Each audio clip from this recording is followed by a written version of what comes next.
көптөн бери кыялданып жүргөм, айылдагы жаштар үчүн кандайдыр бир жаңылык, бир нерсени киргизгим келген.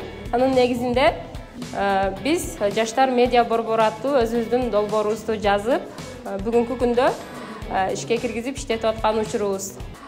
Проонун каржылоосу менен биздин Добуш коомдук фонду окуу уюштуруп, ошол окуулардан өтүп келип, биз ал окууларда долбоор жазганды үйрөндүк.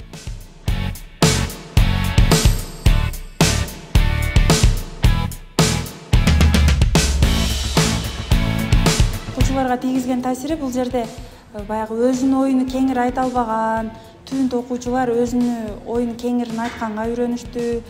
Бул долбоордун дагы бир өзгөчөлүгү кыздарды санарип ыкмаларга тартууга көмөктөшүп жатабыз. Бул дагы болсо биздин бир ийгилигибиз деп ойлойм.